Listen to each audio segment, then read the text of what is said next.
channel Ngulik Horor.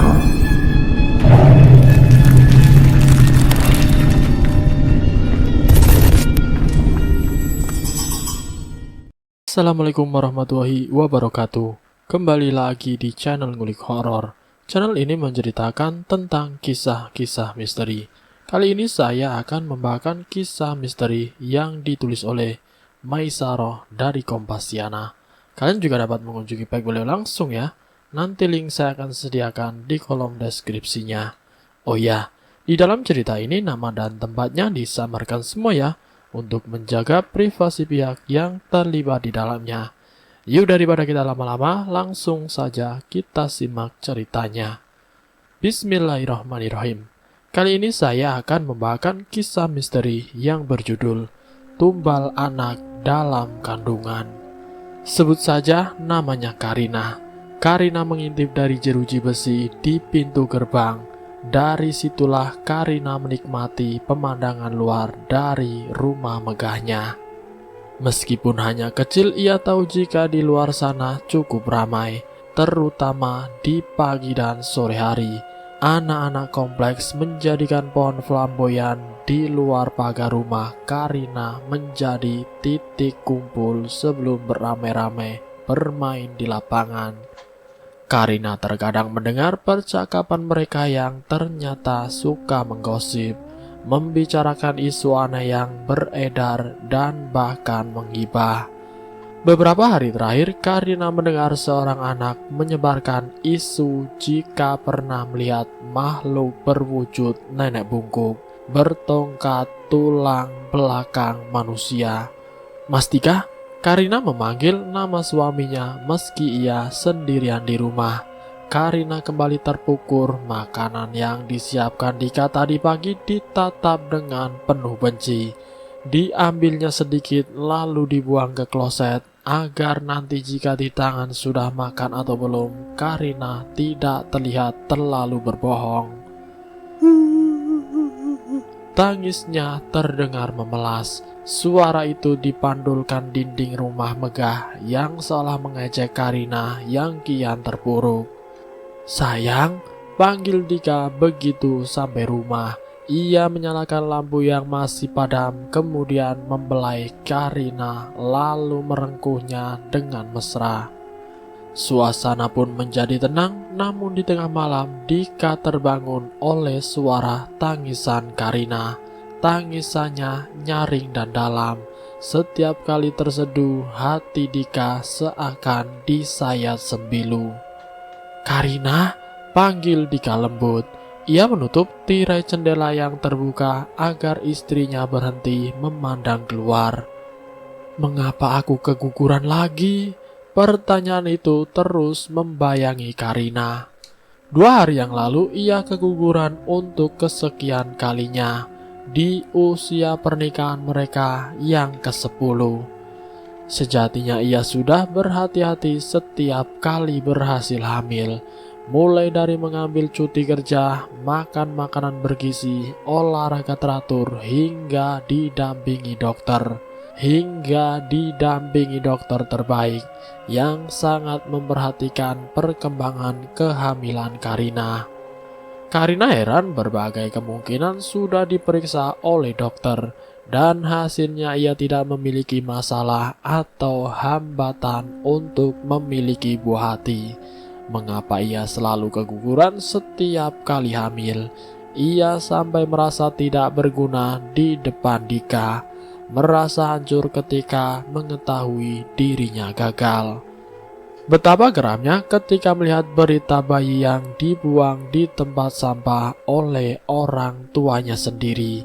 Ia pun begitu iri melihat teman sebayanya sudah memiliki anak di usia pernikahan mereka terbilang masih muda. Sementara dirinya telah 10 tahun menikah masih terasa hampa. Rumah mega dan kesuksesan karir seolah tidak berguna dan terasa hambar. Karina pernah mengatakan kepada Dika untuk mengadopsi anak. "Kita coba lagi sayang." Begitulah yang selalu dikatakan Dika. Hingga suatu ketika Karina berkata, Kamu boleh menikah dengan wanita lain, Mas. Aku rela, ujar Karina. Namun di sini Dika menolaknya. Ia merengkuh lalu mengatakan jika selamanya akan tetap bersama Karina, apapun yang terjadi. Setiap kali keguguran, Karina hanya dapat menangis merenung di kamar calon bayi, mengurung diri berhari-hari. Jika sudah bangkit, ia akan mengatakan kepada Dika dengan mantap dan penuh semangat. Lalu kemudian Karina berkata, "Aku ingin hamil lagi, Mas," tuturnya disertai senyuman. Namun kali ini Karina seolah kehilangan harapan. Perempuan itu sudah lelah untuk tegar. "Sayang, kita coba lagi. Kita masih memiliki kesempatan. Tuhan pasti kasih." Dika terus menyemangati. Karina tersenyum simpul lalu menggeleng. "Jangan tanyakan sekarang, Mas. Aku sedang berduka," ujar Karina. Lalu kemudian Dika pun mengelus kepala Karina yang sangat ia cintai. Tubuhnya bergetar dan memanas. Ia menangis meraung-raung di depan Karina yang berubah menjadi terheran-heran. Pasalnya laki-laki tangguh itu tidak pernah menangis. Selama ini jika sedang bermasalah, ia hanya meminta Karina untuk memeluknya erat dan menghiburnya. Karina diam terpukul menatap 6 nisan kecil imut di hadapannya. Nisan kecil tidak bernama dan di antara kuburan-kuburan kecil itu ditumbuhi alang-alang dan teki. Tangannya meski lemah tetap mencabut rumputan nakal itu kuat-kuat. "Jangan ganggu anak-anakku," katanya dengan serak. Dika berdiri rapuh di balik pintu melihat kepiluan Karina. Ia merasa paling bersalah, namun tiba-tiba matanya melotot disertai nafas yang memburu. "Dika, mengapa kau sedih? Tidak perlu sedih. Semua yang kau inginkan sudah kau miliki, bukan? Sudahlah, kita sama-sama diuntung. Oh ya, terima kasih atas hidangan yang kau persembahkan untukku. Oh, sangat lezat dan aku sangat menikmatinya. Jika kau menginginkan harta yang lebih banyak, aku dapat menunjukkan caranya," ujar nenek bungkuk bertongkat tulang belakang manusia itu. Lalu kemudian makhluk menjijikan nenek bungkuk bertongkat tulang belakang manusia itu mendekati Dika. Lalu ia membisikkan sesuatu. Ia tertawa terkekeh ketika Dika menatap dengan penuh kebencian. Setahun kemudian Karina bersorak kegirangan karena berhasil membuat salad dengan resep yang ia peroleh dari internet.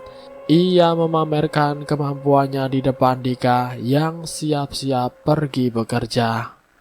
"Mas, aku siap untuk hamil lagi," kata Karina. Tatapan matanya manja, namun Dika justru sebaliknya. Mukanya memerah dan terlihat agak panik. "Loh, ada apa, Mas?" Karina terheran. "Bagaimana bisa?" sahut Dika cepat. Karina pun tersenyum, ia memeluk Dika dari belakang. "Kejutan," pekik Karina senang. "Kejutan?" Dika terperangah. "Ah, kamu tidak memperhatikanku. Akhir-akhir ini aku suka makan asam-asam. Aku ngidam tahu." Karina memanyunkan bibir dengan manja. Telunjuknya menusuk-nusuk perut Dika. "Bagaimana bisa, sayang?" tanya Dika terheran. "Beberapa waktu yang lalu aku mencopot KB-ku, Mas." Karina memeluk Dika dengan manja. "Kamu harusnya senang mendengar berita ini, Mas." Karina mempererat pelukannya. Bola mata Dika seperti hendak melenting dari kelopak matanya ketika melihat nenek bungkuk itu menatap Karina seolah melihat hidangan lezat. Liur kehitaman itu bertetesan kemudian diikuti suara menelan ludah yang menyesakkan dada. "Tunggu tanggal mainnya, Dika. Sepertinya kali ini aku ingin daging yang lebih besar. Nenek tua itu perlahan menghilang disertai dengan tawa terkekeh. Dika pun menangis sejadi-jadinya. Ia menyesali dengan apa yang telah terjadi. Dan selesai. Itulah kisah misteri yang berjudul Tumbal Anak Dalam Kandungan. Semoga kisah kali ini bisa menjadikan wawasan untuk kita semua. Tentunya apapun itu bentuk pesugihan akan ada konsekuensinya. Semoga kita dijauhkan dari hal-hal tersebut. Semoga pula kita selalu dalam lindungan Allah Subhanahu wa taala. Ambil sisi positifnya dan buang jauh-jauh sisi negatifnya. Terima kasih sudah mampir di channel kami. Jika kalian tertarik dengan video kami, silahkan tekan tombol like, share, dan komen. Tekan subscribe untuk mengikuti video kami selanjutnya. Wassalamualaikum warahmatullahi wabarakatuh.